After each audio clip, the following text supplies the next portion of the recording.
Stand up, Giant fans. It's another live edition of Traina and Tainah here on the LockedOn Giants podcast. Chris, the Entertainah Guzzo, joins me coming up next. You are LockedOn Giants, your daily New York Giants podcast. Part of the LockedOn Podcast Network, your team every day.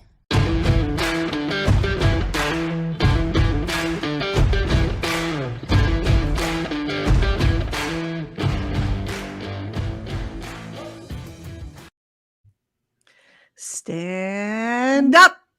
You're getting a little better at it. You're getting a little better. Better. Yes. You're starting to get a little. You're starting to get a little better. But let's amp up the crowd a little bit. Hopefully, you guys enjoying your Friday, getting ready for your weekend. Monday night football this week. Whiteout at the stadium. Stadium was rocking last week. I expect it to even be louder this week. You know why? Because the New York Giants are 2-0 for the first time since 2016. We're looking to get to 3-0. Stand up, New York Giants fans. Can't wait. Love it. Welcome, everybody, to the LockedOn Giants podcast. Patricia Traina here with you. I've got the Entertainah, Chris Guzzo, and gosh, Monday can't get here fast enough. Oh, tell me about it. Last week felt like it was like 3 weeks. Yes. This week has felt like 3 months because we've had the added day. You're coming off another win. You're 2-0. And you're playing the Dallas Cowboys on Monday Night Football. So can it be any better? This game since Tuesday. It's taken forever. Get here soon, please. And correct me if I'm wrong, but isn't that the only game on the schedule, the local schedule, the Monday night game? Yes. I think the Yankees and Mets aren't playing, if I'm not mistaken. Yes. I know the Mets aren't. The Mets are not. They're playing Friday, Saturday, Sunday. So, and then they got a bye. So, yes, right. they got an off day. So I all the more reason. A lot of eyes going to be on that game, and what a big game it's going to be.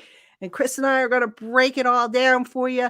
But first, we've got to talk about a couple of leftover things from last week, because I think it's going to be relevant to this week. And, we were starting to talk about it offline here, but Chris, Saquon Barkley, last week, the Panthers found a way to kind of stifle him a little bit in the beginning, and then the Giants adjusted, which, by the way, this coaching staff with adjustments, they've done a fantastic job with adjusting.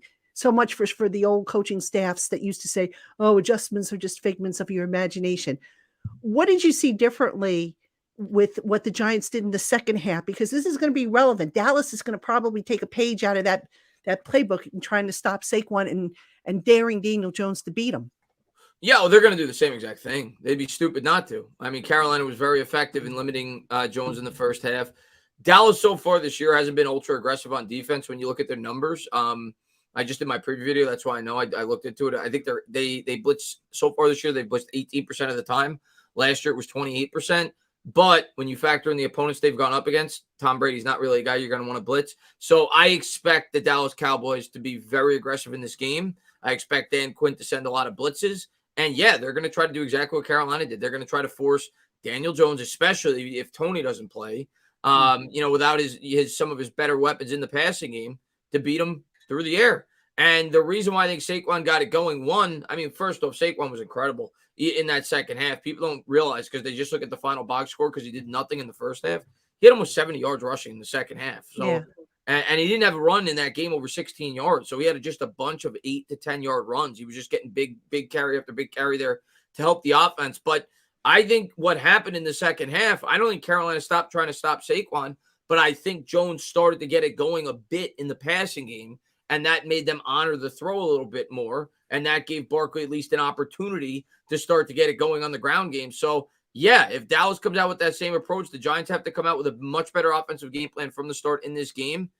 They definitely have to stay committed to the run in this game, but they have to be able to throw the ball more effectively early on in this game if they plan to get Saquon Barkley off and running in this football game. They got to be more balanced offense early on this week. And as good as the adjustments have been, and they've been great on both sides of the ball, the offensive game plan the first half of the first 2 weeks has not been good. Kafka's play calling on the goal line, that was really bad. The design run to Daniel Jones. So, I'm going to be as fair as I can. I'm going to be nitpicky when I feel like there needs to be some, criticism. I don't think the offensive play calling has been particularly well in the first half of either one of these games. The second half, though, they've made great adjustments. What I'm hoping for in this game, and it's going to be a low-scoring game. For anybody listening that's going to get bent out of shape, if the Giants only score 17 points, expect it going in. This is going to be a game that's going to be in the high teens, low 20s. It's going to be a defensive battle. You got to give respect to this Dallas defense. They've only given up 360 yards through the air through 2 weeks against Tom Brady and Joe Burrow. Okay? That's with Jamar Chase playing. We don't even have Kadarius Toney playing. So don't expect Daniel Jones to go out there and light them on fire. It's just not going to happen. The one thing I will say, the Bucs were able to get a ground game going against them. They ran for 160 yards week 1. So the Giants got to do a better job at coming out with a better offensive game plan from the start. But you got to worry about Parsons, obviously. That's where it starts right there. But I will say, due to the fact that I think Dallas will be more aggressive in this game than they have been the first 2 weeks, as they should be. They're not going up against Brady. I think there's going to be some opportunities, if we could hold up, to hit some big shots, because we know that Diggs is an ultra-aggressive corner. As good as he is as a playmaker, he's a guy that's not allergic to getting beat over the top. Yeah, and you know that Dallas, Dan Quinn, he's going to be sending blitzes and stunts and all kinds of funky stuff at the interior offensive line, in particular, because that's been a struggle for them. They're still trying to get that down. So I expect a lot of trickery, a lot of fancy stuff, and the other thing, just going back to the question about Saquon, the Giants in the second half held the ball. They won the time of possession. We were talking about that before we started taping here. They won it. It was like 35, almost 36 minutes. The defense probably got tired. Now that was a hot day. Remember, they got tired in that heat. Good point. So that was a key element. But no, you're absolutely right. I think if Dallas over blitzes, maybe now, you're going to see a few more runs, because the Dallas run defense, correct me if I'm wrong, they haven't been very stout against the run so far. Yeah, like I said, they gave up 160 yards week 1 to the Bucs. I don't think the Bengals did a very good job on the ground against them. They might have had like 80 yards, but I do think that there's going to be opportunities for Barkley to hit a couple big runs, especially if they're overly aggressive and he gets to that second level. I could see Barkley breaking a couple of runs, but we got to help out Evan Neal in this game. No doubt about that. Got to help out Evan Neal in this game. Yes, Micah Parsons has missed 2 days of practice with illness. It's listed as illness. We don't know what it is. I saw somebody on my Twitter timeline said, "Oh, he's not going to he's not going to miss the game because of allergies." I don't think it's allergies, folks. I don't know what it is, but allergies wouldn't keep a guy from practicing. That said, Parsons is going to play in this game. I would be stunned if he doesn't play. Now, someone had asked, I think it was Papa Guzzo asked about Kadarius Toney and what the story is. For those who missed it, Toney practiced limited on Thursday. Today was a walkthrough, so the practice projections were just that. They were projections, and Toney would not have practiced, so he was downgraded on Friday, today.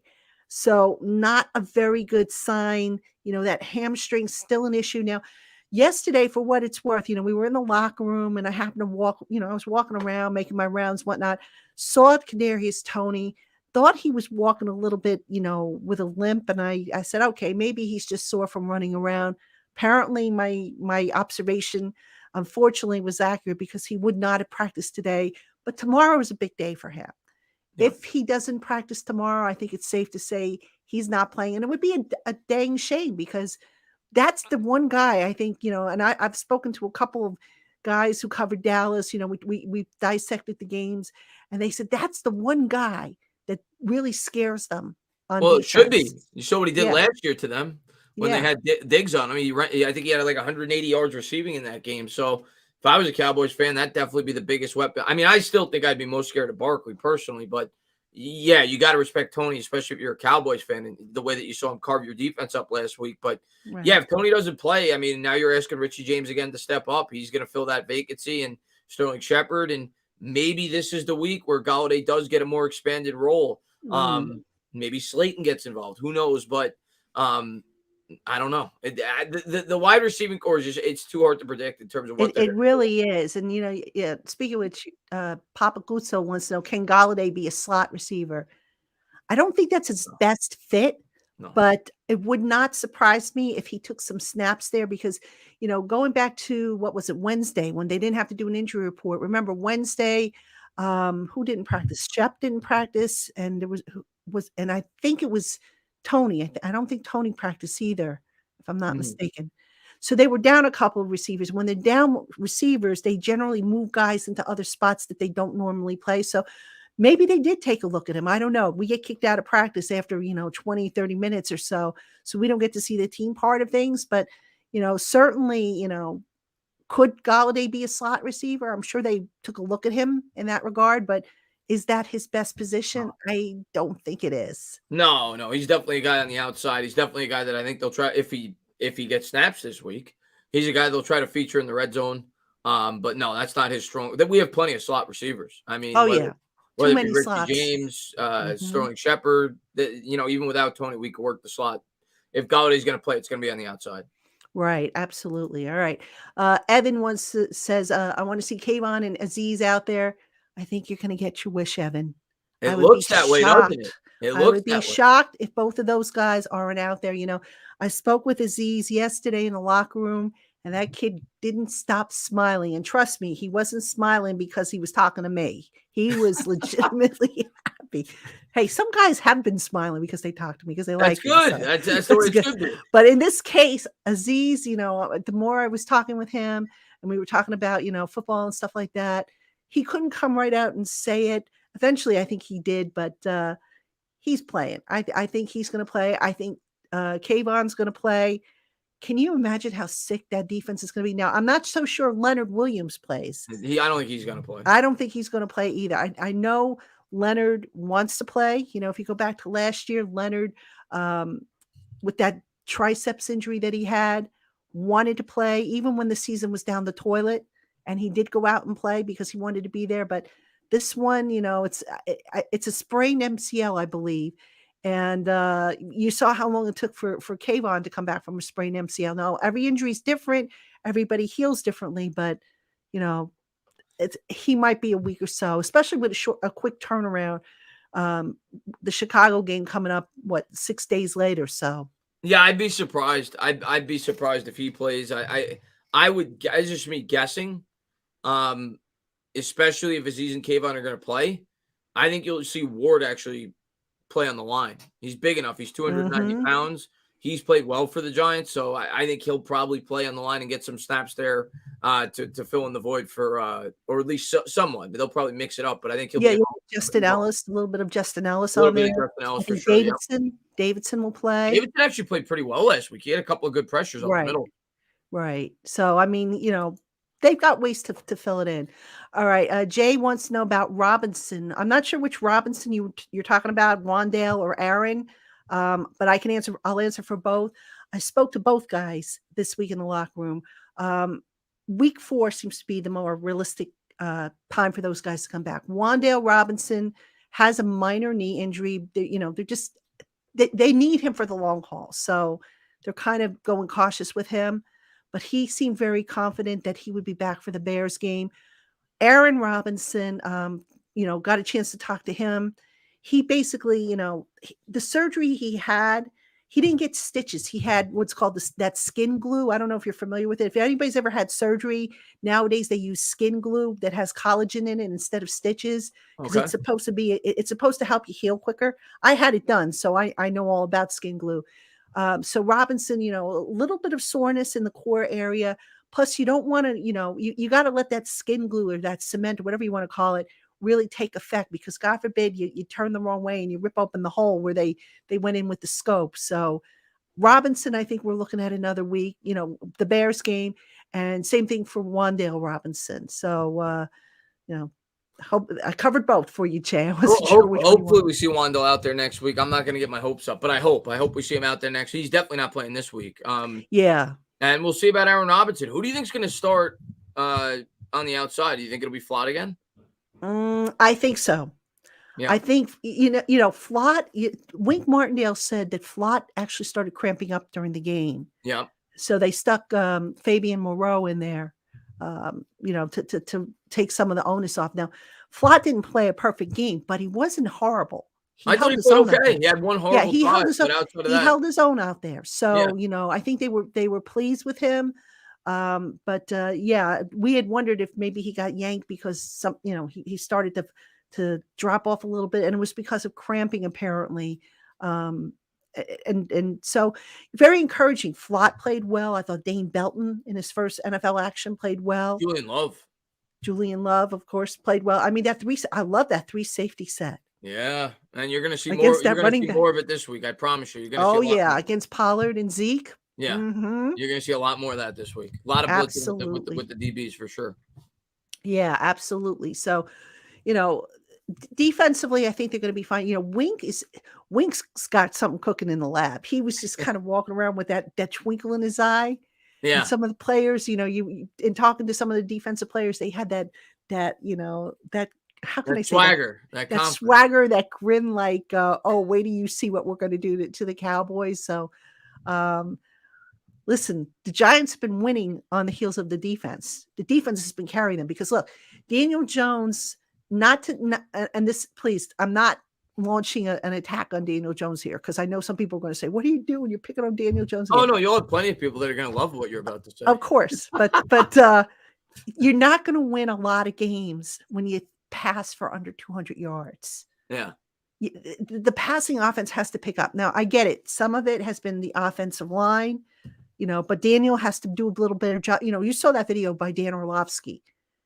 Daniel's got to do a better job manipulating in the pocket. The receivers, they're doing a little bit better job getting open. And I get it. He's not throwing to Golladay all the time or Tony all the time. But look, if these guys are on the field, you'd like to think that they could get the job done. So I don't want to hear that, oh, well, look at who he's throwing to. Yeah. No, I understand. He missed on reads. There's no denying it. Especially when you watch back the old 22s, there was at least three really bad misses in terms of his reads last week. He missed Tony wide open in the flat. He missed Shepard in the red zone.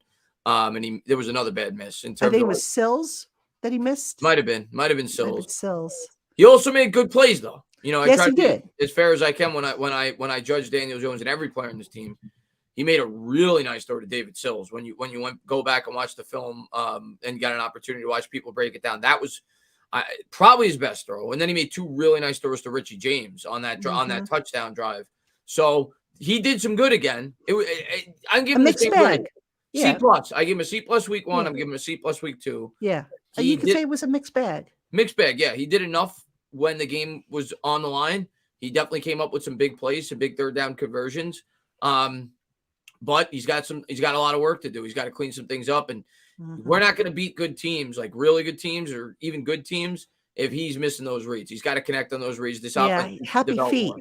Yeah, he's developing some happy feet there when that pocket starts to collapse, and that's not a good thing. You gotta move around. You gotta slide around in that pocket and find a place where you could step up and throw. And I thought that was a really good breakdown by Orlovsky for what it's worth. So I think so too. All right. So Joshua wants to know, does Dexter Lawrence have more energy this year? Because it sure seems like that. You know what? Dexter is playing lights out. He made the play of the game. He made the play of the game. When he chased down Baker Mayfield, I mean, come on, raise your hand if you ever expected a guy. Remember, Dexter ran a 5.0540 in the combine. He's not exactly a speed burner. But for his size, that's pretty fast. That's pretty fast for his size. Exactly. So Dexter, I think, this defense, and we asked him if his role has changed, and it really hasn't, but it kind of has, in that there's more on his plate. I think he has a little bit more autonomy to do certain things that maybe he didn't have in the past. And everything kind of plays off of one another. So Dexter has, yes, definitely he's played well.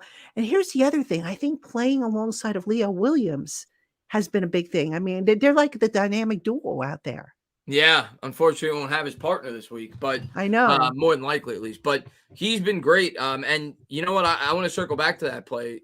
First off, like you said, incredible play by a man of his size to be able to chase Baker Mayfield out of bounds, to take that angle and make him come up a yard short. And then the next play, they were going for it, right? It was 4th and 1, and I think the crowd might have drawn that full start because the crowd was loud as hell. Credit to Wink, man, for calling out the crowd. I think they definitely made an impact. Matt Rule said it after the game, and that was a crucial penalty in that game because 4th and 1, they may pick that up. They may extend that drive. They may score a touchdown or a field goal on that drive. It may change the complete complexion of the game. So give the crowd some kudos too on that play, right? Absolutely. The 12th man. Forced the 4th and 1. Absolutely. The crowd was, listen, I think I told you this last week. We sit in the press box, and the press box is basically soundproof. We heard the crowd.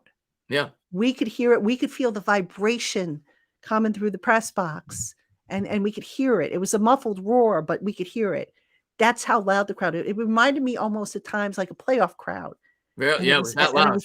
It was that loud. And this Monday, if the Giants, give them something to cheer about, it's going to you're going to hear it 10 times. It is going to, I'm telling you right now, this will be a playoff crowd on Monday night. Oh, I don't doubt it. It's going to be, it's just going to be amazing. I can't wait. I am so stoked for this one. Yeah. And, you know how I feel about late games and Monday night games, but I am stoked for this one. Yeah, it's going to be loud. I mean, you got the whole whiteout thing. We're 2-0 with the Dallas Cowboys. It's Monday night football. And if they win the local area, you can see all the parties going on. I'm going to the Bears game. If they win this game, I'm going to a Bears game at 3-0. Like, I can't even imagine what the tailgating is going to be like before the game. Oh, yeah. If they go 3-0, that'll be the first time since I think 2009 when they went 5-0 to start that season. I posted on Twitter today, at least historically speaking. Yeah. Don't read too much into it because there's bad teams that start 3-0. But sure. Historically speaking, 76% of the time you make the playoffs when you start 3-0. So it'd be nice. It'd be nice to get this. Would be nice, definitely. All right, Renato. Any news on the recovery of Rodarius Williams?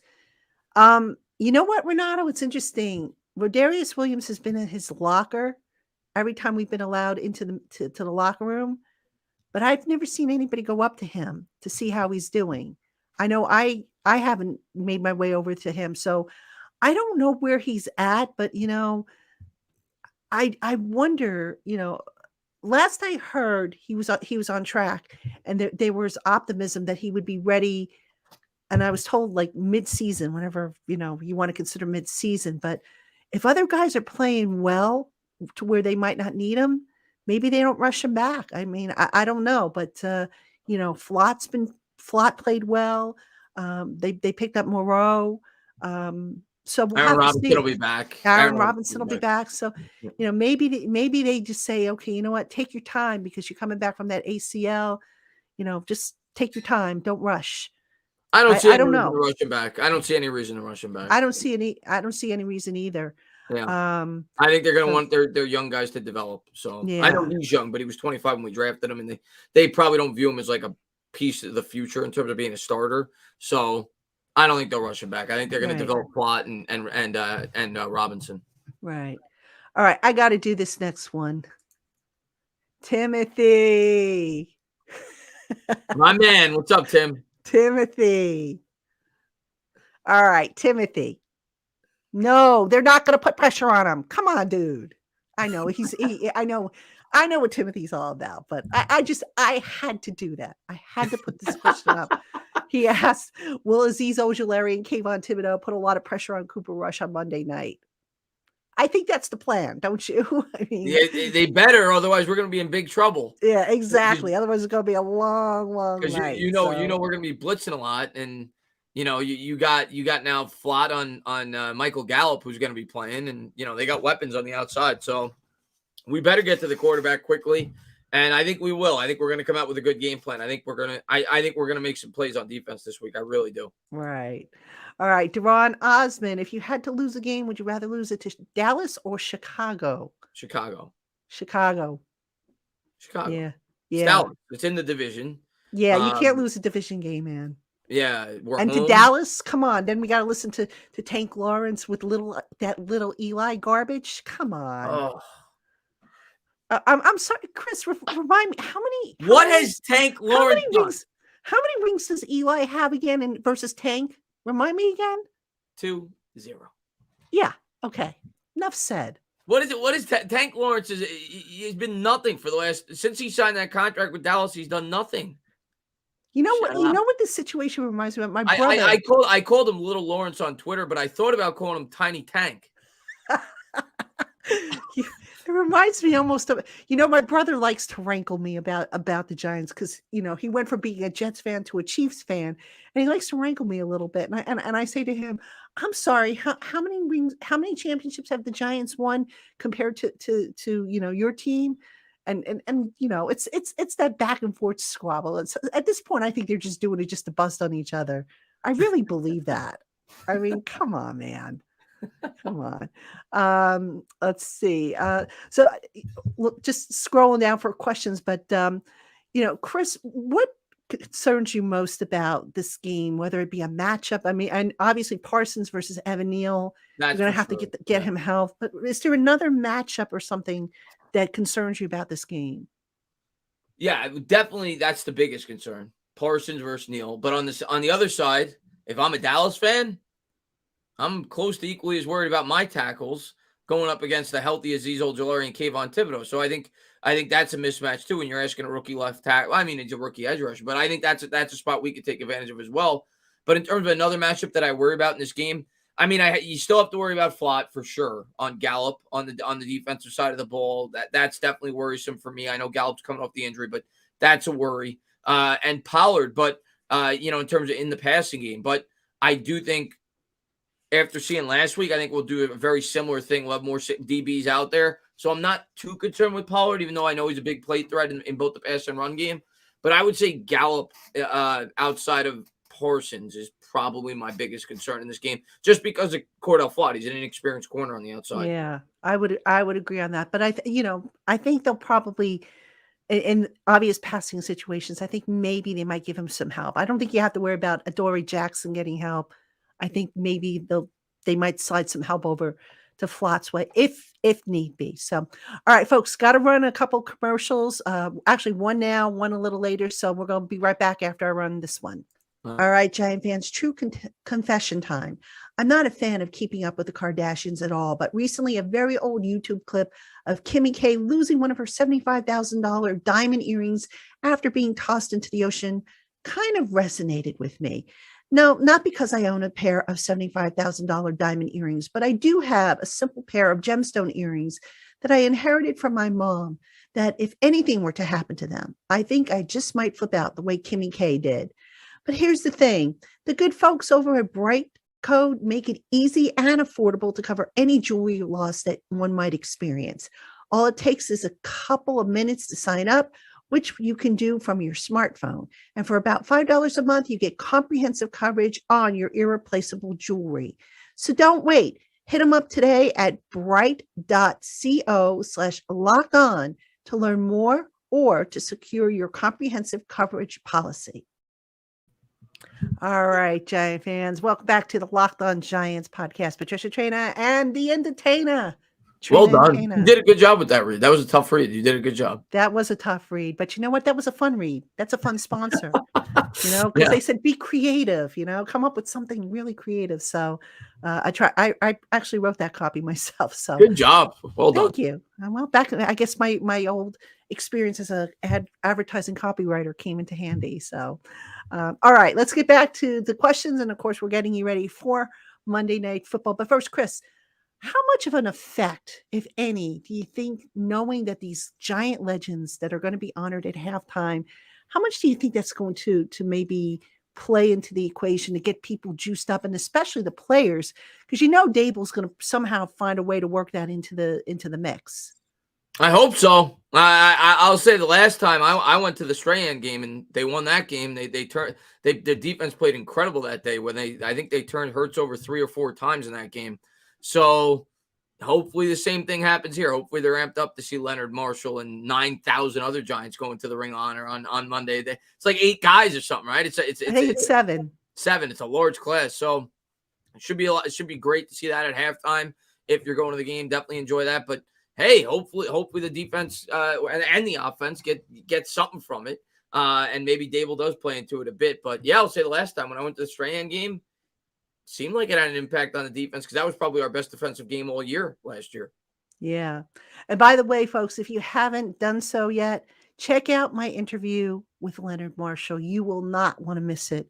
This was, I don't normally pat myself on the back, but I think this was one of my best interviews that I've done in a while. And just the emotion, the raw emotion that Leonard displayed over, when I asked him about what his reaction might be Monday night, you got to see it. If you haven't seen it, please do yourself a favor I and haven't check it seen out. it. I'm gonna check it out. You got to check it out. I mean, it was just wow.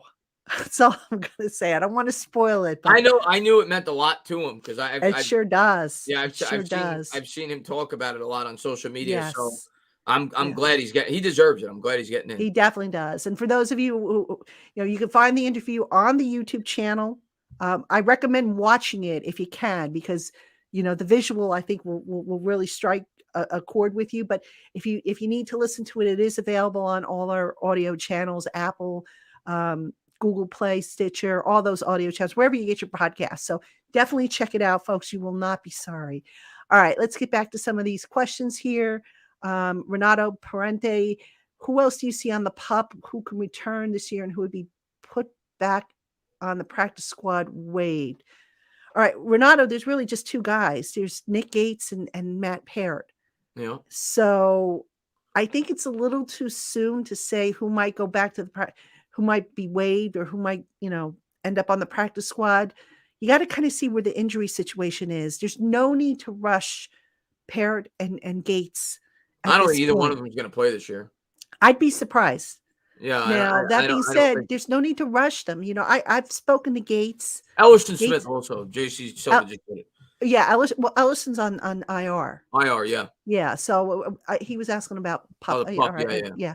So, these guys, they're, hate to say it, this is the Giants. There's going to be injuries. There always are injuries. So you kind of see at that point, and then maybe that's where you kind of do the swap, if you will. So little too soon to say, Renato. So stay tuned on that. JC Silver wants to know, is Schultz out? JC, the final injury report will be out tomorrow because it's a Monday night game. Everything got moved up. So the first injury report was Thursday. Today was the second. Tomorrow is going to be the final one. It looks like Schultz isn't going to play. Spoiler alert, for my Monday show, I interviewed Jeff Kavanaugh, who covers the Cowboys for Believe.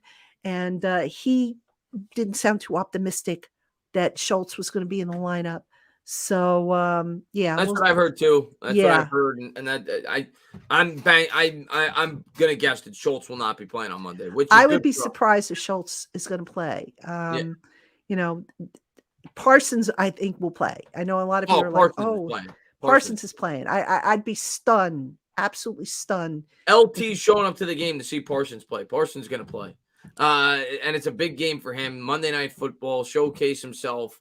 Giants, Cowboys. If he could play, he's going to play. But I don't think Schultz is going to play. I don't, and that's big news for the Giants. We all know that we've struggled guarding tight ends in the past, and he's a good one in terms of being a pass catcher. So that's something going in our favor. But I'm leaning that Tony's probably not going to play for us either. And if he does, he's going to be limited. So that we got a missing weapon too. So kind of evens out. Yeah, absolutely. And a couple people who going back to the Leonard Marshall interview said it was great, very touching.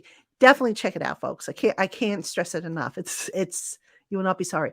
All right, let me see. I'm just going through the rest of these. As we're waiting, speaking of tight ends, I had a question that was actually posed to me by a reader over at Giants Country, and I wanted to throw this out at you and see what you thought. Have the Giants misused their tight ends so far? I mean, I don't think they have, but I guess there's been this question about, they haven't really done anything in the offense, even though they've caught, I think, 2 of the 3 touchdown passes. Yeah, they've caught. So, I mean, what do you think of the usage of the tight ends so far in this offense? I'm completely fine with it. I expected this to kind of be the usage, especially early on in the year. When I knew the line was going to go through their struggles, you need more tight ends in there to block. So I think that's their primary role until such time that they could really feel confidence in this offensive line to hold up without assistance, as much as they've been, doing it with the 2 tight ends in there. So yeah, it's the exact role I expected. Limited pass catching, more so in there to block. The one thing that's really impressed me with, and it just so happens that they threw the ball to the tight end on both of these plays.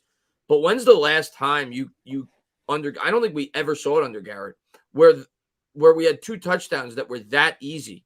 You know, you think about the touchdown this past week to the rookie, and then you think about the tight end week 1. I think it was Myrick, Bellinger. I mean, there wasn't a defender around him for yards. We didn't see that under Jason Garrett. So yeah, that's another encouraging thing. And looking at it from a positive standpoint, from everybody that's ragging on Daniel Jones for missing a lot of these reads, that's fair, especially when you watch back the film and how people broke it down. But at least they're open. right. Like under Garrett, they weren't open. So it's good news that there are missed reads for Daniel Jones. Yes. And missed opportunities for Daniel Jones, because last year there weren't opportunities. So I think it speaks to the fact that the offensive play calling and the scheme, that's a positive. That as Jones gets more adjusted, as hopefully gets more confident in his blocking, and he scans the field hopefully better than he has, there'll be big play opportunities. But even if Jones is not the answer after this year, at least you're seeing that the scheme is working. They're getting guys open. And not just that, I was talking with somebody earlier today, and we were talking about, we don't think that the Giants have the receiver group that they really want. That there's some pieces obviously that are going to be swapped out at the end of the year. I think we can all agree on that. Yeah. And the fact that they're able to get these guys open, the different route concepts and the mix and match. I mean, wow. It's like night and day. It's like you sit there and you watch this Giants offense and you go, wow. Yeah. Yeah. They're definitely getting more open looks. It's just Jones has to capitalize, and the offensive line needs to hold up the blocks too. I think it's a collective effort. I think it's both Jones and the line. We harp on some of the misreads because there's not a ton of opportunities from within the game for Jones to make big plays. Every quarterback in the league is going to miss reads. It's going to happen. It just so happens that Jones doesn't get nearly as many opportunities as, say, a guy like Jalen Hurts, who has a really good offensive line, or say a guy, So when he gets the opportunities, he needs to cash in, and hopefully Jones improves upon that this week.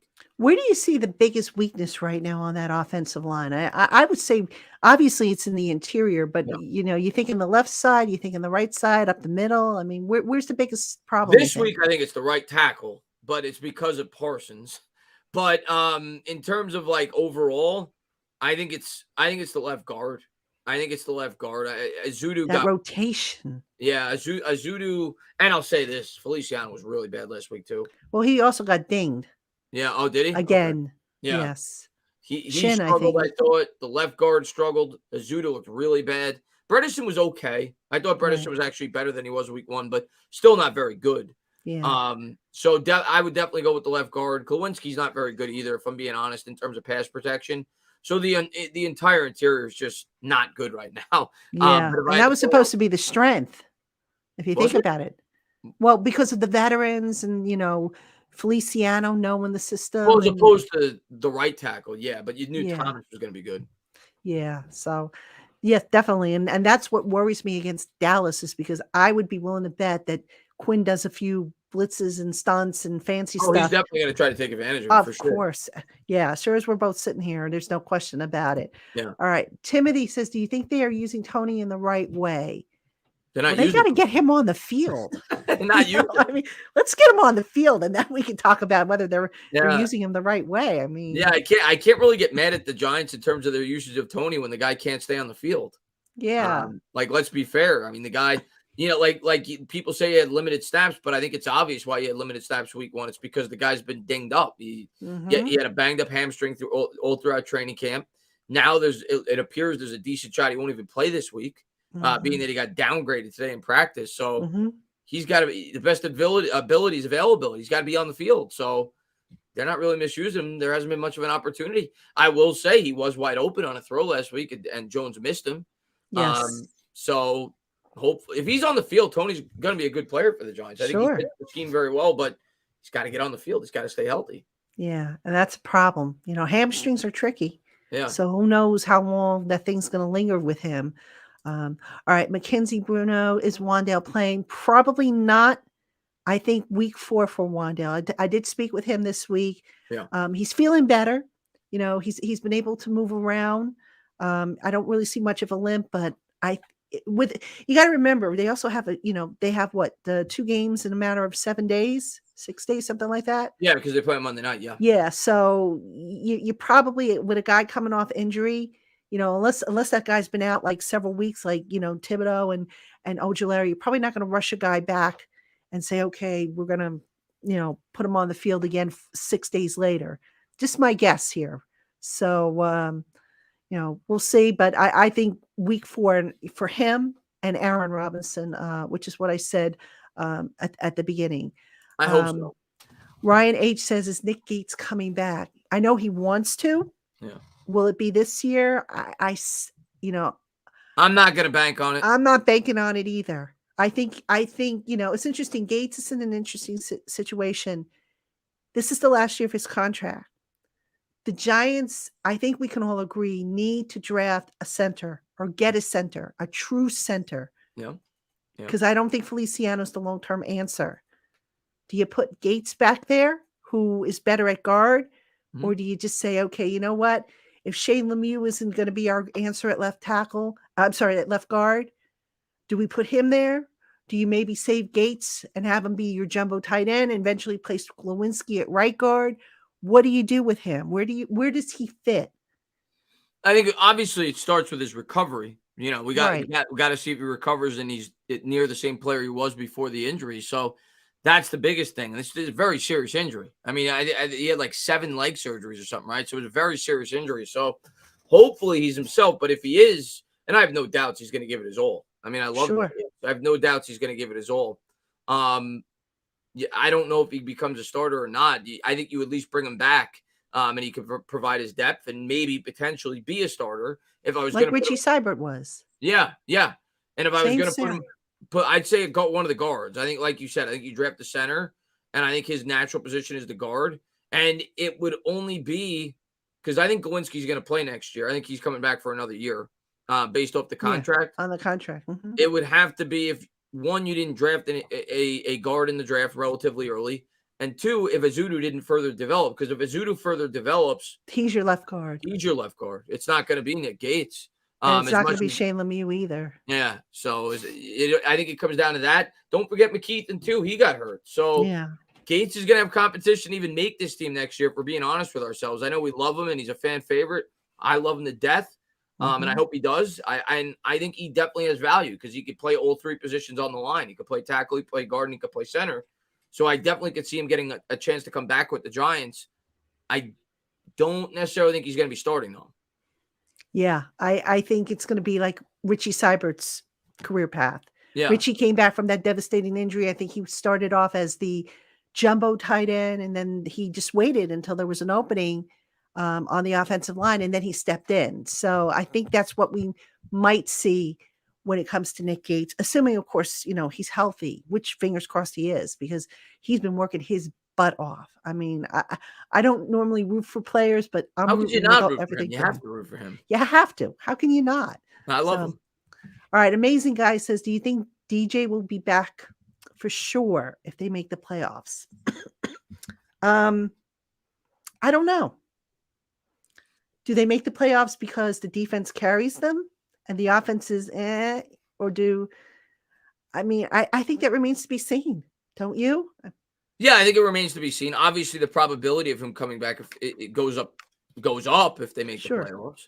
But I'm not going to say for certain no, because I don't know what Joe Schoen feels about this draft class at the quarterback spot. I don't know. He may really like a quarterback that's going to go 20th. We don't know. We don't know what he feels about the prospects in this upcoming draft class. So it's impossible for me to say. The only way Jones guarantees he's back, he's got to play out of his mind. Yeah. He's got to play out of his mind. But obviously the probability of him coming back goes up in a huge way if the Giants win 10 games this year and make the playoffs. And I would say there's a higher probability than not he is back if they win 10 games and make the playoffs, because I think he's going to have to play pretty well for us to win 10 games and make the playoffs, even though we're up to a 2-0 start. So I would say there's at least a 65-70% chance, if I had to guess, that he's back on a 1-year commitment, not like a 5-year extension. But if they win 10 games and make the playoffs, I would believe that he's coming. Do you back. Franchise him though on a 1-year commitment? No, we've talked about this. I think it's more along the lines of, like you said on Twitter today, the Carr contract. Maybe not identical to that, but of that that based variety. on that structure. Yep. Yeah, because you now have the opportunity to move about the money. You don't have to Mhm. commit $32 million to next year's cap, and you could still get rid of him for not that big of a dead cap if he doesn't take an even bigger step up the following year. So I think Jones could definitely play himself back onto this team next year. I think there is a potential for that, but he needs to get much better. So far he's been a C to C plus quarterback. He needs to be like a B quarterback, and the Giants have to win like 9 or 10 games, I think, for him to be back. But I don't think we're going to win 9 or 10 games unless he becomes a B quarterback. I know we're 2-0, but we got some tough teams on our schedule. We're not going to be able to keep winning by our defense and our running back. You can't continue to expect the defense to get off the field 80% of the time on third down. It's not sustainable. So Yeah, Jones is going to have to improve this year if this team's going to win 10 games. for sure. All right, Joel Vargas, how many snaps do you think Golladay gets since Tony is out? Okay, first off, Joel, Tony hasn't been officially declared out. So, I mean, that's how it's trending for what it's worth. But, he hasn't been officially declared out. As far as snaps for Golladay, that's hard to say because, the game plan it changes every week. So I can't sit here and say, oh, Galladay's going to get 60% of the snaps. I don't know that. It's going to depend on, how does the game flow? And I think that dictates some of the snap counts. Let's say, for example, they're behind and they have to pass like crazy, then the receiver snaps are going to go up, obviously, or the targets. If they need to run out the clock at the end, you're going to see the running back snaps go up. So it really depends on how the game flows. It's hard to put a number on it. Do I think he's going to see more snaps than he did last week too? Yes. Mhm. Is it going to be 80% of the offensive snaps? I can't say that for sure. We have 'Cause no I idea. don't know. We have no idea. We have no idea. No idea. It's your guess is as good as ours. We don't. Maybe Galladay's not the same receiver too. Yes. Got to remember these guys didn't bring him in. He was coming up a hip surgery when the Giants brought him in. They may be viewing him in practice and being like, Sills gives us a better chance to win. He may Yeah. be running better routes. They may feel like as crazy as that may sound to some people, it sounds crazy to me, based off the money that we gave Golladay. So we'll see. I hope he gets a bigger role. If I can just shed some light on that. And by the way, Jordan, thank you for that reminder. Yes, please like and subscribe to the channel. That would be very much appreciated. With regards to the receiver, this is what it boils down to. And I'm not telling you anything that Daboll hasn't already said, but the guys that are playing are the guys that are mastering what they need to master in the classroom and then transferring it out on the field. So the coaches are like, okay, we know Richie James knows what he's doing. We don't have to worry about him. We can put him out there and he's going to be fine. He's dependable. That right. It's dependability. And Daboll has said, I don't care what kind of contract you got. I don't care where you were drafted. You got to be dependable. And if you're not dependable, you're not going out there. For years, folks, we scream, when I say we, I'm talking the fan base and the media to an extent. We screamed about players that were put on scholarship. We screamed about that. Well, now Daboll has gotten rid of that. That scholarship system has gone away. He doesn't care. He's going to play the guy who gives him the best chance. So, and now we've got some people saying, well, why isn't Golladay playing? Why isn't Tony playing? I mean, let's be fair. Come on. People were going crazy about Zimenez in the preseason too. Yep. They said, how did Zimenez? I mean, Twitter was going crazy with that. Yep. For a back roster guy between Quincy Roche and Zimenez looks damn good. So maybe based off seeing that, you should say to yourself, well, maybe these guys know what they're doing. Let's give the coaching the coaching staff an opportunity to see the players out there that they feel give them the best opportunity to win on a weekly basis. And you think about it, dependability is a very important thing, especially for Jones. Being that he's in a new offense, being that the offensive line isn't giving him a whole hell of a lot of time to throw the football, you better be running the right routes. You better be running them in a timely manner, and you better know the playbook front to back. So Daboll may be looking at it like that and say, I don't like what I see with Golladay in practice. At least Sills knows the offense. At least Sills knows where to be. He knows the routes like the back of his hand. And I think that is probably a lot to do with it. The fact that they've outworked him in the classroom. They know the scheme better. Bingo. That's it right there. You hit the nail right on the head. Yeah. And by the way, on Zimenez, I actually went up to him because I was one of the people that didn't think he was going to make this roster. So after the games last week, I went up to him and I said, look, I owe you an apology and I owe you props. I owned up to it. And, he was very gracious about it and everything like that. Cause, I liked him when he was a rookie, I thought he had potential. And then, you saw some of the stuff that he did that kind of made you wonder if he was ever going to develop. So kudos to him. He was great. I mean, listen, he was the first guy I gave props to last week. He's earned it. People were running him out of town, rightfully so. The guy was not producing his first 3 years as a New York Giant overall. So I was glad, he got that opportunity, came up in a big way, and you could argue he's been our most valuable player on defense so far. I mean, the fact the guys he stepped in for, he's done a tremendous job. I would probably lean more towards Leonard Williams or Adoree Jackson, but O'Shane Zimmerman has done a hell of a job so far, when given the opportunity by the Giants, and I think he's going to be third in the pecking order. Even with two healthy edge rushers, I think he's going to be out. He's still going to be out there at times. He's played well. Yeah, absolutely.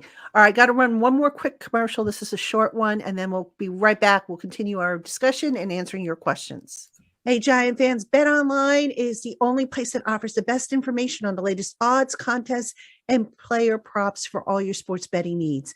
No matter what sport you're into, BetOnline has you covered. Plus, they offer everything you need to know for live betting and your favorite Vegas casino games. Head on over to BetOnline today to learn more about the trends in the action. BetOnline, where the games start. Great job. All right, everybody. Welcome back. Appreciate your patience while we do the commercials and appreciate your support of our sponsors, because without our sponsors, there's no Locked On, there's no Pat, there's no Tainah. Well, there is a Tainah, but I guess there's no Traina here. There's no Tainah here. If this doesn't exist, I can't be here. So yes, that's true. That's true. So, but you have your own channel. So I mean, you're doing well. I'm busy man. My gosh, how many podcasts have you done? I work with Mike. Too Nice. I've been doing that now for 2.5, 3 years, where I do a week during in season. I do a weekly show with him. I work with Bad Dog. We do a weekly show together. We're doing that for 5 years. Mm-hmm. Now I do the weekly show with you.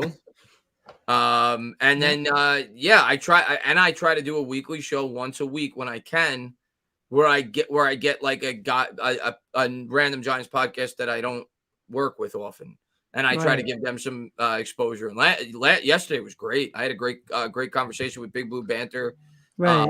And Nick, he's been on now before. Nick's a sweetheart. I love Nick. Dynamite. Really nice guy. Really knows his stuff. Great with the film breakdown. And had an absolute blast. They got a great channel over there. A great podcast, I should say, over there.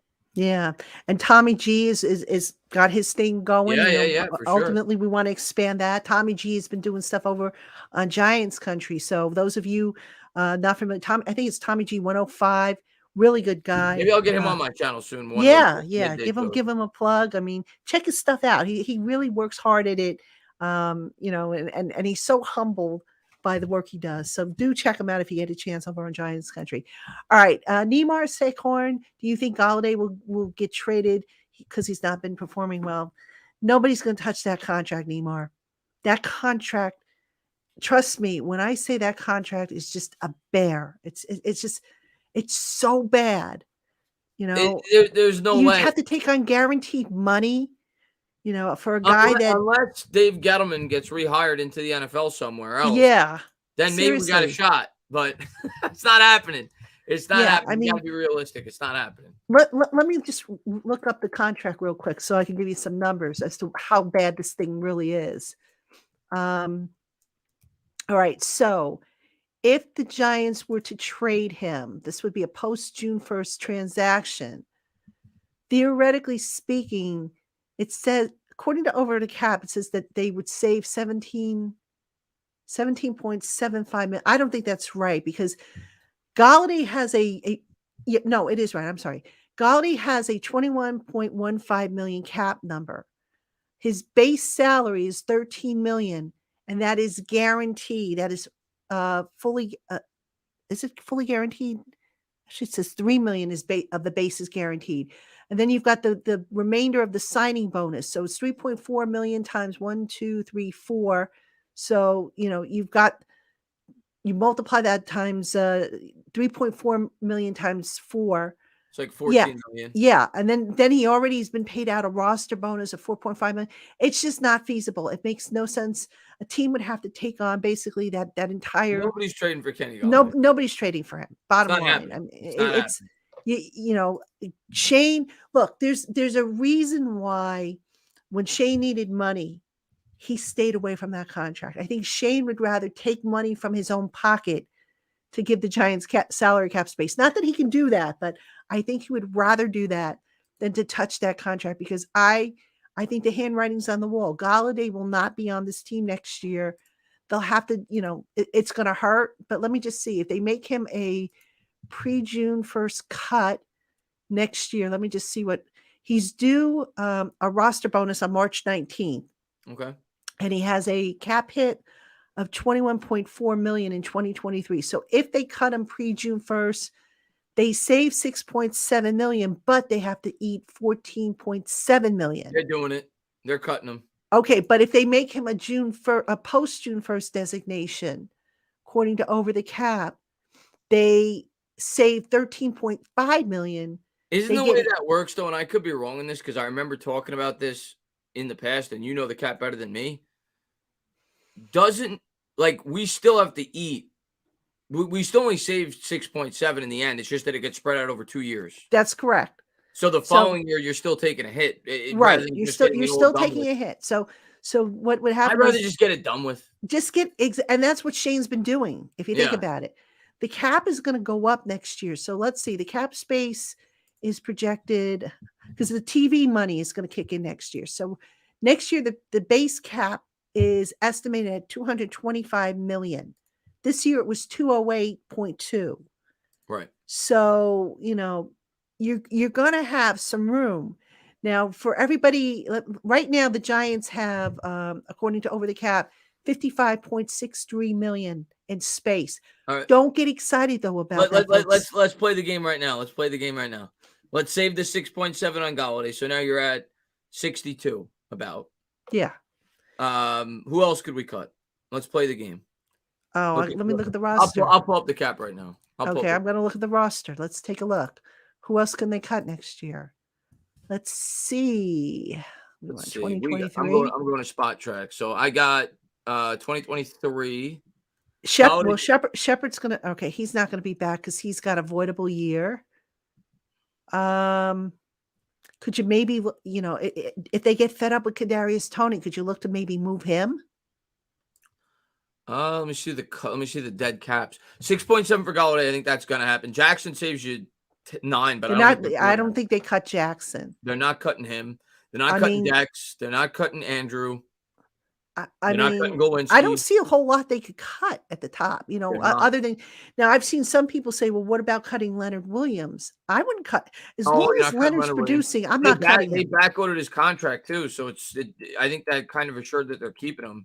Yeah, Leonard's going to have a cap hit of 32.26 million, so an 18 million base and a 14.26 prorated bonus. Oh, yeah, I don't think they're going to cut Leonard Williams. I think, and as long as he's producing, why would you want to?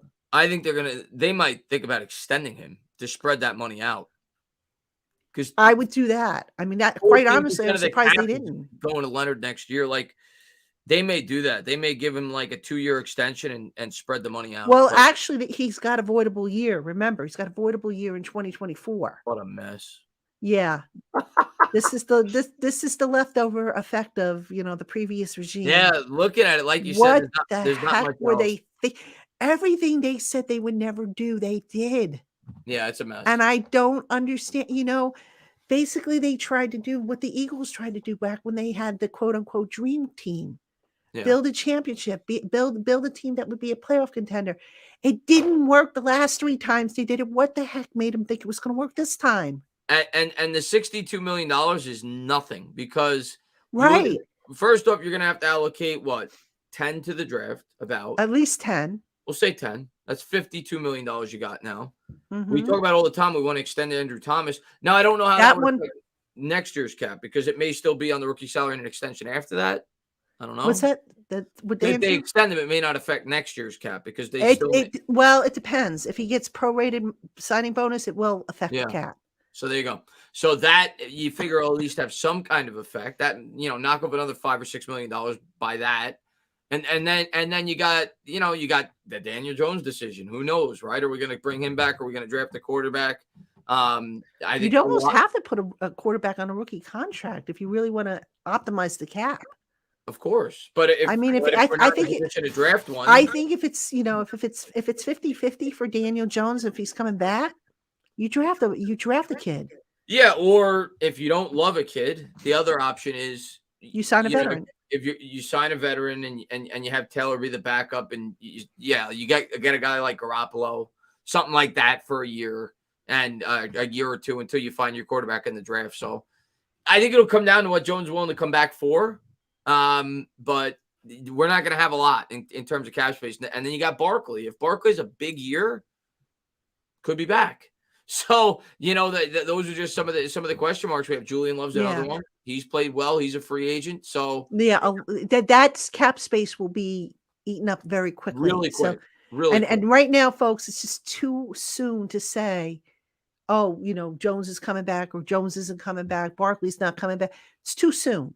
We got to get a little bit more into the season before we can say, this is probably how it's going to play out. I'm not making any forecasts right now. Too early. I'm not even too early. You have I dabbled a little bit with contract structures and stuff like that? Yes, I've looked at it, but I'm not going to sit here and say that this is a definite or that's a definite. It just doesn't work that way. Tudo, thank you for that endorsement. Again, please like and subscribe to the channel. That would be appreciated. All right. Joel asks, do you think it is less likely or more likely that we will score over 20 points against Dallas? I don't see the Giants going on a score fast this week. I think it's going to be a defensive battle. I could see 20, but not much more. Not too much beyond that, though. Yeah, I'm going to go under, though. The over-under is 39.5. I think it's going under that. I think both teams are going to be under 20. Yeah. I see like a 17-13, 17-14 type game. I think it's going to be a very low-scoring, grinded-out football game. Now, you never know. I mean, if the Giants force some turnovers or the Cowboys force some turnovers, the score could be much higher, right? So, if you get a pick six or whatever. But I think it's going to be a grinded-out football game, and the team that makes less mistakes is going to win. It's going to be a boring game from that standpoint. Don't expect to see huge plays, and I don't think the Giants are going to try to open up the offense. I think Dallas will play it close to the vest as well. Both teams are going to try to rely on their defense.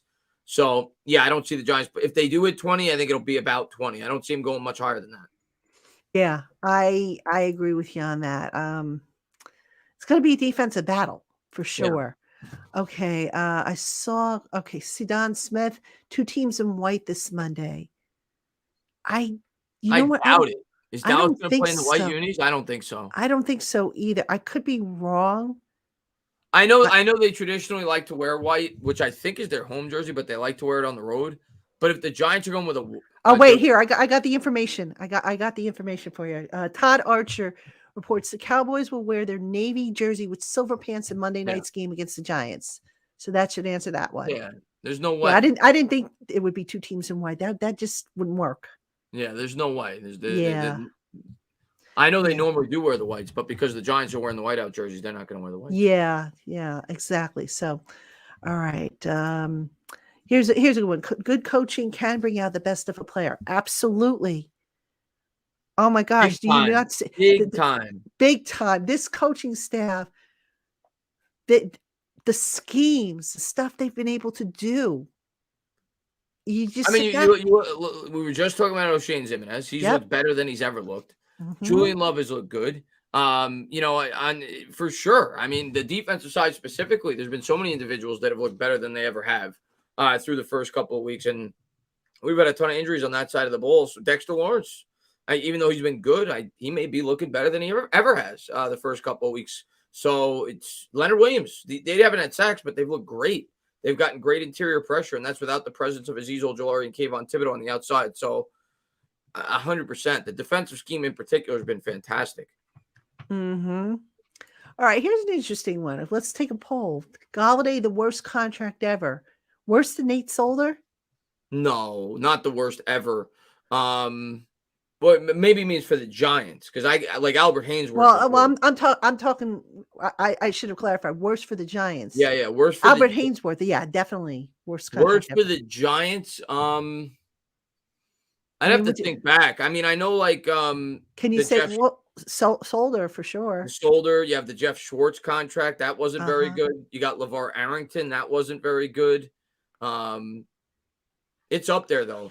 Golladay is up there for sure. Golladay and Solder, both those contracts are up there. I would say Galladay's worse than Solder because Solder at least gave us like the second half of his first year. He was actually good. He gave us something. Galladay's given us nothing. So part of me thinks Golladay might be even worse than Solder so far. Yeah. Well, and that leads to this question. Why did Gettleman sign this guy? Well, remember at the time, the Giants, they were looking for a skyscraper receiver for Daniel Jones. They figured, okay, Plaxico helped Eli. Maybe this guy Golladay can help Daniel Jones. Now, where they went wrong, in my opinion, and again, hindsight is 2020, as Joel Vargas said, Golladay was coming off of an injury, and everything that Gettleman had done the year prior about signing guys who were just about starting to peak, guys who were relatively clean injury history wise, he threw all that out the window. It was almost like, he was very selective in 2020 with his shopping. And then 2021, he said, the heck with it. I'm just going to grab whatever I can. It smacked of desperation if you think about it. That's exactly what it was. It was desperation. It was similar to Reese in 2016. It was desperation. It worked out better with Reese because they made the playoffs that year. But they went out and spent like crazy that year in free agency too because Reese knew his job was on the line because they had just fired Tom Coughlin. It was the same thing last year. It was desperation. He knew it was year 3 of Daniel Jones. They needed to evaluate him. His legacy rests on the shoulder of Jones. He drafted him 6th overall, and he signed the best possible wide receiver he thought he could. Right. In free agency. Maybe Allen Robinson would have been that guy, never became available. So they went out and they got Golladay, who I actually thought fit Garrett's scheme relatively well. It just didn't work out. And like you said, coming off the surgery was a huge gamble. And he had a number of other really bad signings, but that was the worst. I could make sense of why they did it. Right. We needed a number 1 wide receiver, and he was arguably the best one available, but it was a horrible signing. It was a complete miss on getting. And that contract. Oof. Yeah. Wow. Yeah. All right. So Nemar Sekhorn, do you think we can suspend Golladay? On what grounds? No, he can't. What are you going to suspend him on? Unless he gives him a reason. He has to give him a reason. Him getting up there and voicing that he should play, regardless, that's not a reason to suspend the guy. He'd have to do something, break a team rule or something like that, in order to earn himself a suspension. So no, he's not going to get suspended. I don't see it happening. All right, Davey had to check out. Davey, if you're still here, thanks for stopping in. We'll see you on Monday. Hey, by the way, so he's making more than 13. I mean, I don't know what his contract is this year, but the average per year salary for Golladay is 18. It's 4 years, $72 million. Yeah. It's a lot. They backloaded it, so it may only be 13 this year, but his average per year is 18. Yeah. All right. Joel asks, if they drop Golladay, do they re-sign Shep? You never say never, but I kind of get the impression, they're going to want to move on with Wan'Dale and I think as of right now, Tony, but that remains to be seen. Tony's kind of the wild card here, I think. The Giants have a lot of slot guys here. So, would I like to see Shep back? Absolutely. I love Shep, and he's been Mr. Dependable for them. But, when he's been out there, obviously, outside of the injuries. But I don't know. I get the impression that maybe they're going to move on from him. I like Shep too, but we said this in the last show. I think they drafted Wan'Dale Robinson to replace him, and that's what I think is ultimately going to happen. I don't think Shep's in the long-term plans. Now maybe he's willing to come back here for a really cheap deal, similar to what he did this year, but I doubt it. I don't think Shep will be back with the Giants. I think Wan'Dale Robinson's going to get a more expanded role as the year progresses. Yeah. All right. Papa Guzzo says, you must have been a capologist. Considering that I sucked in math when I was a kid, Actually, the cap is not that hard to figure. It's not hard. I see a lot of people say, "Oh my God, I can't figure it out." It's really not difficult. Just doing And then research. you do some research. I mean, over the cap has made it, very easy to figure out, but it also helps being able to go and look at the CBA and read the instructions, and the guidelines for accounting and stuff like that. So I actually learned the cap way back when. I'm going back a couple of regimes now with the Giants.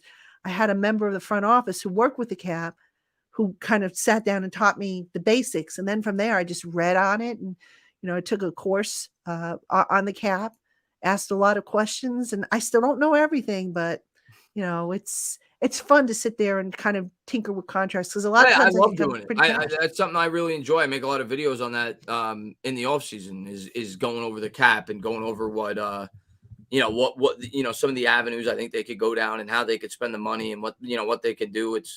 For me, it's fun. I know a lot of people probably find it boring, but I actually enjoy it. You have to do it though. Yeah, I enjoy it. Yeah. I like making those videos. Yeah, I mean, people always say, "Oh, the Giants should sign this guy. They should do this. They should do that." You got to have the money. And I know people say, "Oh, the cap, it's a figment of your imagination. You can always find the money." Well, they found the money last year, and that's why they're in the mess they are you this can year. find the money. You can always find the money for 1 year. Yes, and that's why. And sometimes 2 or 3 years, because you look at what these other teams are doing. They're adding void years, but eventually, you pay the piper. Absolutely. You look at. Oh my God, I was looking at that. Hold on, I'm going to pull this up for you right now because I could actually share something on your stream.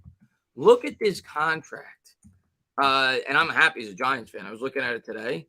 You want to talk about backloading a contract? And I understand it because they were trying to compete to win a Super Bowl the last couple of years. Look at this contract. Hold on. Here we go. This is Dak Prescott. And let me get rid of this. Dak Prescott this year is 19.7 against the cap with $108 million dead cap hit. Next year, it goes to 49 with an $89 million dead cap hit. So you're not moving anything. Then it goes to 52. And then he has a void year of 21. Yeah. That's a mess. And Jerry just said, "Oh, I hope we have a quarterback contract." Come on, Jerry. Really? So for everybody that says, "Oh, yeah, they could," see, everybody finds ways to get under. Yeah, that's how they do it.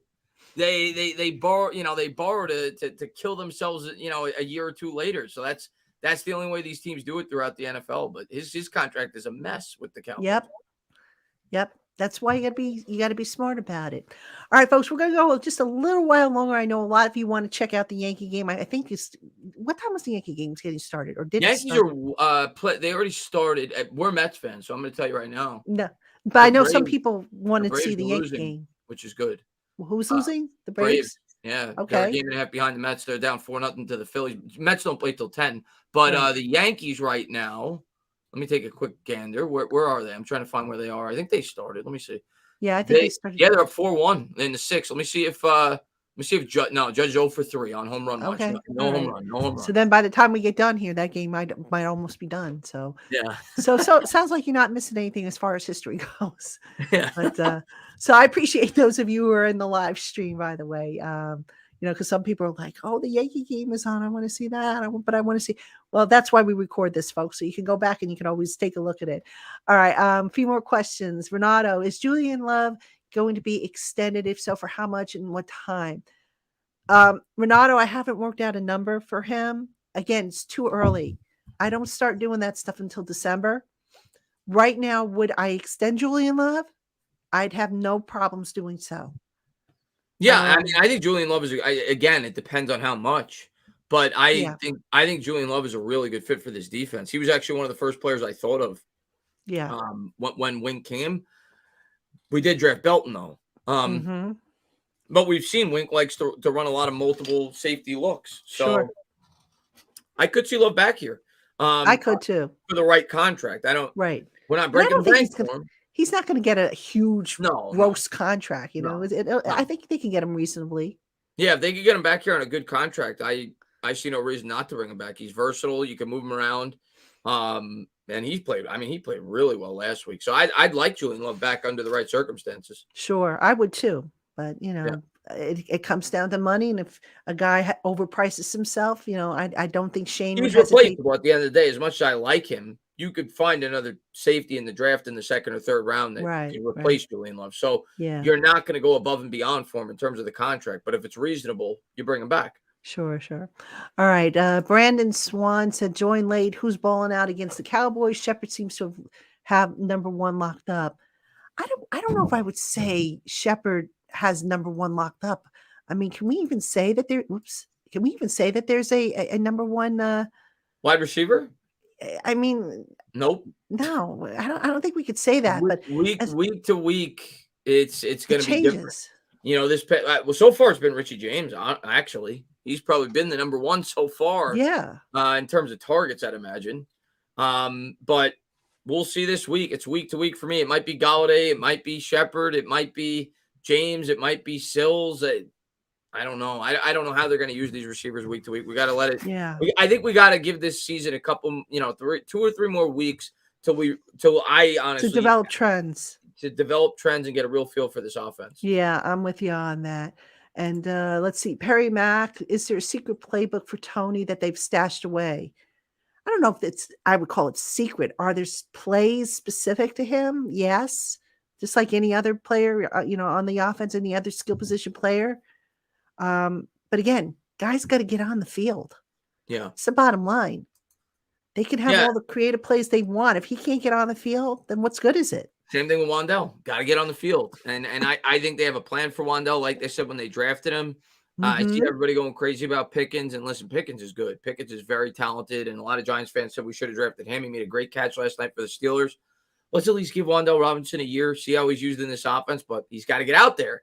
But I'm excited to see him out there. I'm excited to see Tony out there. But you got to play. You got to be out there. It's unfortunate that so far throughout his career, Tony's had injury problems and need him to get healthy. We need him. We need him. If we're going to improve this year as an offense, we need him. Absolutely. All right. We got a question from Jordan Samiti. Is Daboll as personal and authentic in person as he seems on TV? Yes. Good man. What you don't see on the videos that the Giants post on the website is the kibitzing that goes on after the pressers. He comes walking into the field house, so he'll pat you on the back or, give you a high five or, hey, how you doing? When I had COVID, he called me to see how I was. He said, hey, I heard you were sick. What's going on? He goes, how long do I have to keep you out? Just a quick call, but, very upbeat and everything like that. And I was like, wow. In the middle of training camp, he took, 5 minutes out of his schedule to call me. And I had mentioned also on the show that he made calls to a lot of the beat writers over the 4th of July weekend, just to say, have a happy, healthy, safe 4th. Looking forward to working with you. Let me know what I can do to help you. So yes, Daboll thus far has been wonderful to work with. He hasn't come across as a jerk. I think he tells you what he can, but he's not going to tell you certain things, and which is fine. I mean, obviously people are going to ask questions, but you can't expect the coach to tell you everything. Yeah, and I love so far. I mean, again, I don't want to go too crazy with Daboll, but so far I've liked a lot of what I've seen. And I you know what I really like? This coaching staff as a whole, they're making it a real concerted effort to get the fans involved. Yes. A real concerted effort to get the fans involved. That's what they did up in Buffalo. They brought that down from Buffalo. Yeah. Which, Bill's Mafia. You love to see. Yes. And it's important because think about it. The fans not only buy the tickets and the merchandise and all that stuff, they deserve a good product. Yeah. And, that's why when the prior staffs used to say, oh, we're making progress. I'm like, nobody wants to hear that because this fan base has sat through 10 years of crappy football. So nobody wants to hear you're making progress. Show us, So, but yeah, Daboll and Shane, both, so far so good. And we'll just see, sometimes, we thought the same thing about McAdoo and then success kind of ruined him. Yeah. We thought Joe Judge was going to be okay. And we know how that turned out. Let's see. This team hasn't really hit, serious adversity yet. It's going to Let's happen. see how they respond. It's going to happen. How Yeah. do they respond? That's going to be your test. And that's Yeah. going to tell you if this regime has staying power, so to speak.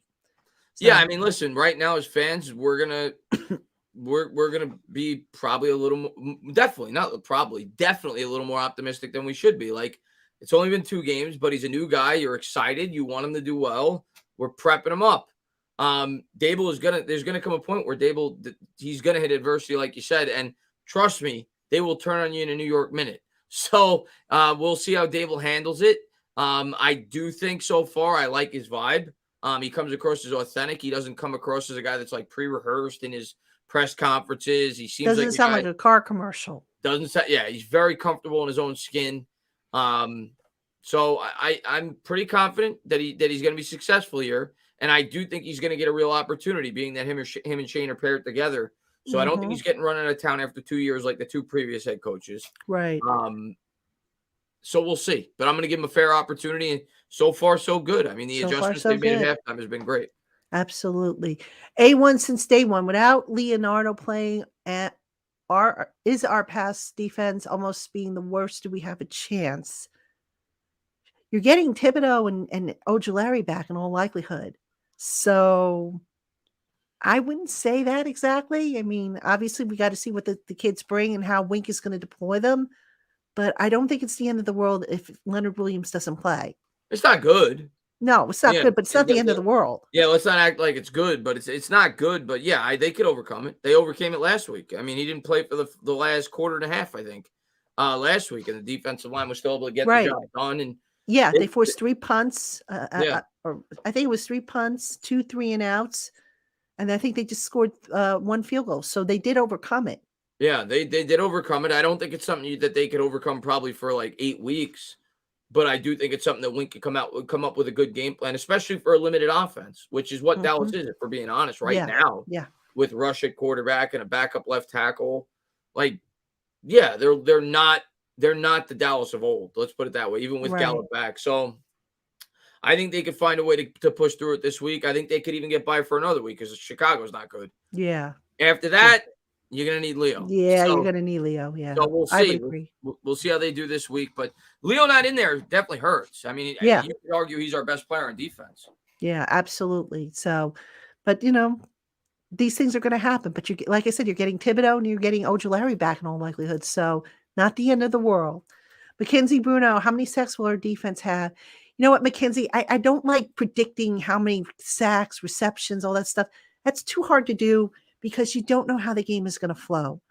I'll make a prediction. I mean, what do you think, Chris? Do you want to? We're not going to have a lot of sacks. That's my prediction. I'm going to say we get like 2 because I think it's too hard to predict. It is very hard to predict, but I don't see this being a game where Dallas is going to look to throw a lot. I agree. I don't think Dallas is going to be put in a position by us where they're down by multiple scores, where they have to throw.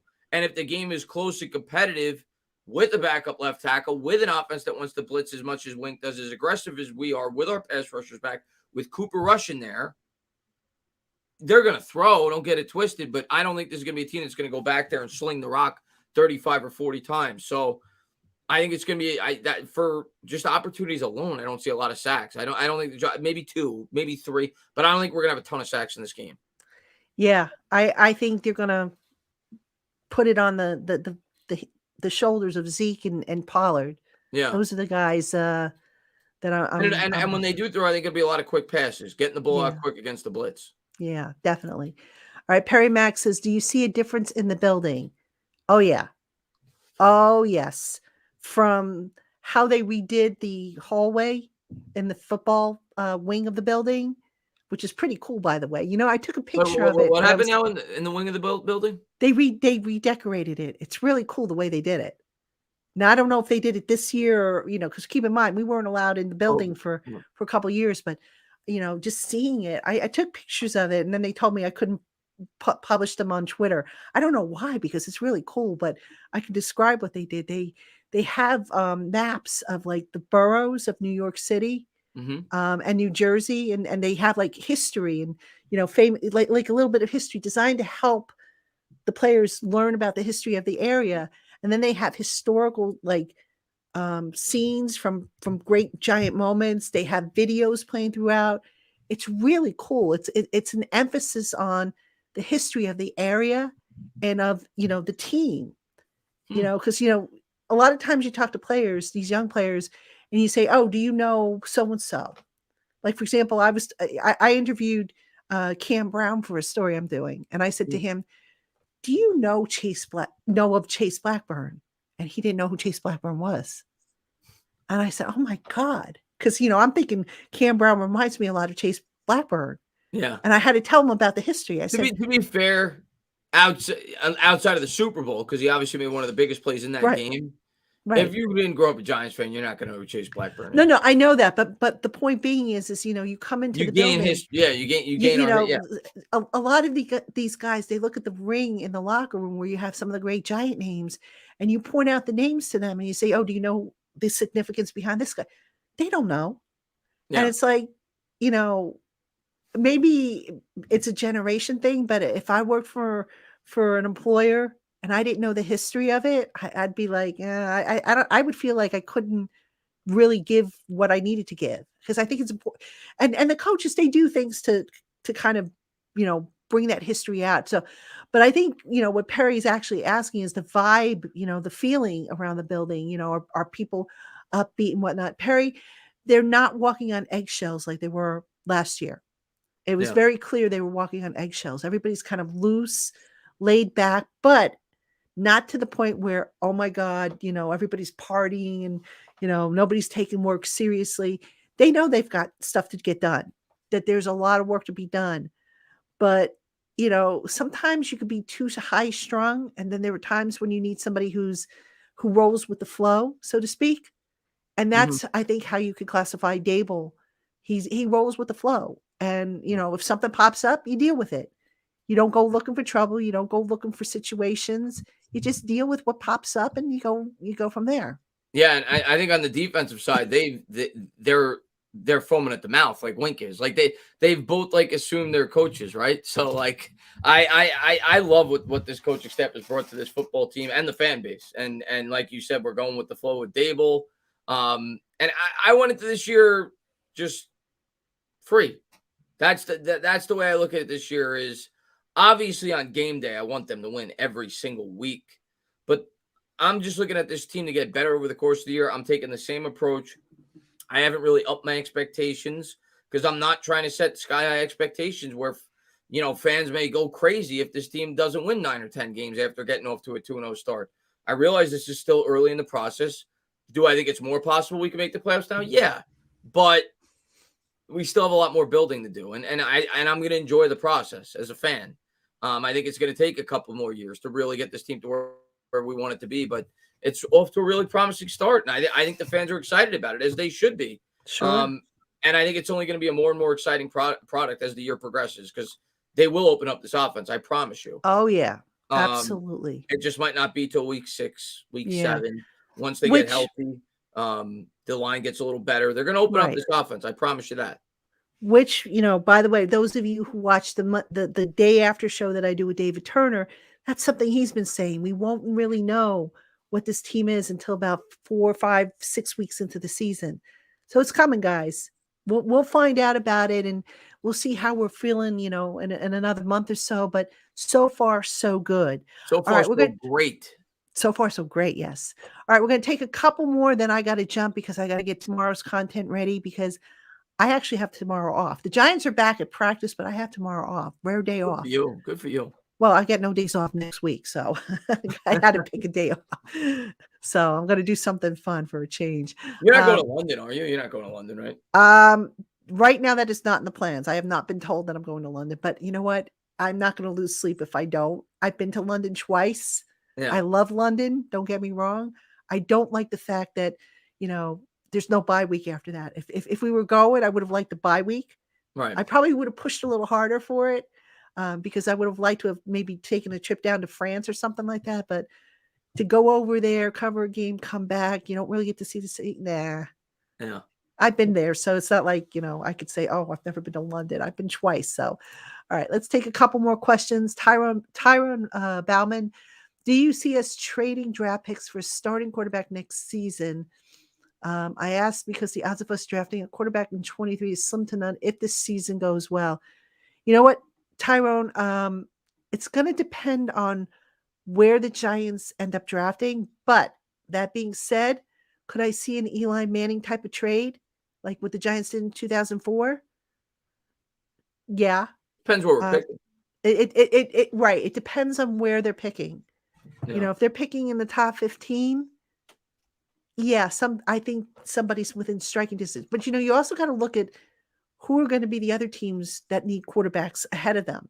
So there's a lot of uncertainty, but unless the Giants lose the rest of their games for the season, I don't think they're going to be picking number one. I don't think they're going to be picking in the top 5. I hope they're not, at any rate.